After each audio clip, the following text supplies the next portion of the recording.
സുപ്രഭാതം editorial 2026 July 28 ചൊവ്വ. കണ്ണിൽ പൊടിയിടൽ സമിതികൾ ഇനിയും വേണോ? ചോദ്യപേപ്പർ ചോർച്ചയിൽ ധർമ്മേന്ദ്ര പ്രധാന് രാജിവെക്കേണ്ടി വന്നതിന് പിന്നാലെ പരീക്ഷാ പരിഷ്കാരങ്ങൾക്കു വേണ്ടി ടാസ്ക് ഫോഴ്സ് രൂപവൽക്കരിച്ചിരിക്കുകയാണ് കേന്ദ്ര സർക്കാർ. ഇൻഫോസിസ് സഹസ്ഥാപകൻ നന്ദൻ നിലേകനിയാണ് അധ്യക്ഷൻ. ISRO മുൻ chairman S. Somanath, intelligence bureau മുൻ director Tapan Deka, IIT Madras director V. Kamakoti, മുൻ വിദ്യാഭ്യാസ സെക്രട്ടറി അനിത കർവാൾ, ലോജിസ്റ്റിക്സ് വിദഗ്ധൻ അമൃത് ലാൽ മീണ എന്നിവരാണ് ടാസ്ക് ഫോഴ്സ് അംഗങ്ങൾ. ഇത്തരമൊരു സമിതിയിലിരിക്കാൻ ഈ അംഗങ്ങളുടെ യോഗ്യതയെക്കുറിച്ച് സംശയമുണ്ട്. അതവിടെ നിൽക്കട്ടെ. മത്സര പരീക്ഷകൾ കുറ്റമറ്റതാക്കാൻ സർക്കാരിന് യഥാർത്ഥത്തിൽ ഉദ്ദേശമുണ്ടെങ്കിൽ ആദ്യം ചെയ്യേണ്ടത് സമിതി തട്ടിക്കൂട്ടുന്ന പരിപാടി അവസാനിപ്പിക്കുകയാണ്. ഒരേ വിഷയത്തിൽ 2 വർഷത്തിനിടെ സർക്കാർ രൂപവൽക്കരിക്കുന്ന രണ്ടാമത്തെ സമിതിയാണിത്. 2024 നീറ്റ് UG അടക്കമുള്ള പരീക്ഷകളിൽ ക്രമക്കേടുണ്ടായപ്പോൾ പരിഷ്കാരങ്ങൾ നിർദ്ദേശിക്കുന്നതിന് കേന്ദ്ര സർക്കാർ K. രാധാകൃഷ്ണൻ സമിതിയെ നിയോഗിച്ചു. 101 ശുപാർശകളാണ് സമിതി സർക്കാരിന് നൽകിയത്. പരീക്ഷാ സുരക്ഷ, സാങ്കേതിക സംവിധാനങ്ങൾ, ഡാറ്റാ സംരക്ഷണം, സ്ഥാപന പുനഃസംഘടന, ഉത്തരവാദിത്തം, ഭരണപരിഷ്കാരം തുടങ്ങി സമഗ്രമായ നിർദ്ദേശങ്ങളായിരുന്നു അവ.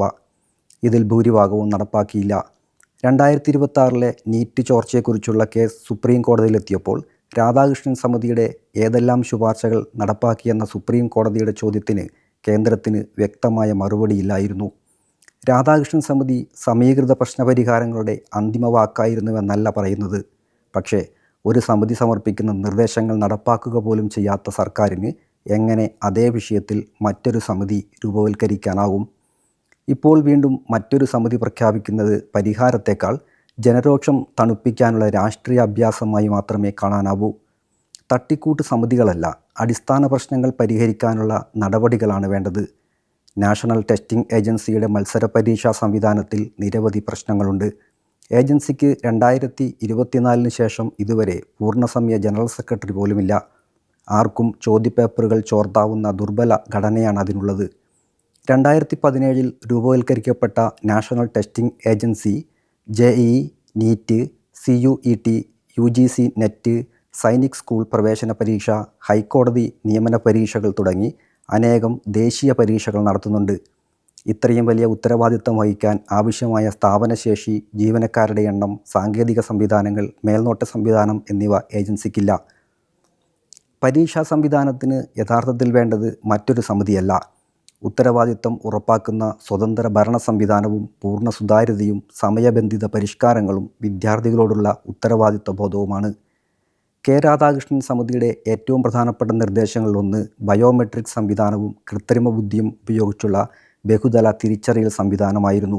പരീക്ഷാർത്ഥിയുടെ യഥാർത്ഥ തിരിച്ചറിയൽ ഉറപ്പാക്കാനും ആൾമാറാട്ടം തടയാനുമായിരുന്നു ഇതിൻ്റെ ലക്ഷ്യം.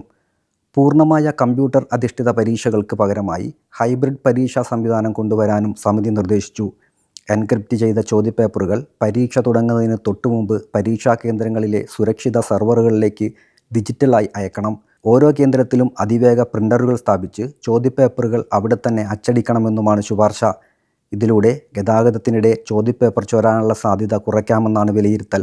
പുതിയ സമിതിക്ക് പുറമെ സംഘടിത പേപ്പർ ചോർച്ചയ്ക്ക് 7 വർഷം വരെ തടവും 10 കോടി രൂപ പിഴയും ഏർപ്പെടുത്തുന്ന പുതിയ ബിൽ ലോക്സഭയിൽ അവതരിപ്പിച്ചിരിക്കുകയാണ്. സംഘടിത പേപ്പർ ചോർച്ചയ്ക്ക് 5 മുതൽ 10 വർഷം വരെ തടവും 1 കോടി രൂപ പിഴയും നിലവിലുണ്ട്. എന്നിട്ടും പേപ്പർ ചോർച്ച തടയാനോ പൊതുപരീക്ഷകളുടെ വിശ്വാസ്യത ഉറപ്പാക്കാനോ കഴിഞ്ഞിട്ടില്ല. 9 സംസ്ഥാനങ്ങളിൽ കർശന നിയമങ്ങളുമുണ്ട്. ഇത്രയും നിയമങ്ങൾ നിലവിലുണ്ടായിട്ടും പേപ്പർ ചോർച്ച അവസാനിച്ചിട്ടില്ല. അതിനാൽ കൂടുതൽ കഠിനമായ ശിക്ഷകൾ മാത്രം പരിഹാരമല്ലെന്ന് വ്യക്തമാണ്. പുതിയതും വ്യത്യസ്തവുമായ സമീപനങ്ങൾ അനിവാര്യമാണ്. നിയമം പാസാക്കുന്നത് ജനാധിപത്യ ഭരണകൂടങ്ങൾക്ക് ഏറ്റവും എളുപ്പമുള്ള നടപടിയാണ്. എന്നാൽ അത് ഫലപ്രദമാണോ എന്നതാണ് പ്രധാന ചോദ്യം. നീറ്റ് വിദ്യാർത്ഥികൾക്ക് യഥാർത്ഥത്തിൽ അനുകൂലമാണോ എന്നതും ചോദ്യം ചെയ്യപ്പെടണം. പരിശീലന കേന്ദ്രങ്ങൾ കൂടുതലും നഗരങ്ങളിലായതിനാൽ ഗ്രാമീണ വിദ്യാർത്ഥികളും പ്രാദേശിക ഭാഷകളിൽ പഠിച്ചവരും പിന്നോക്കം പോകുന്നു.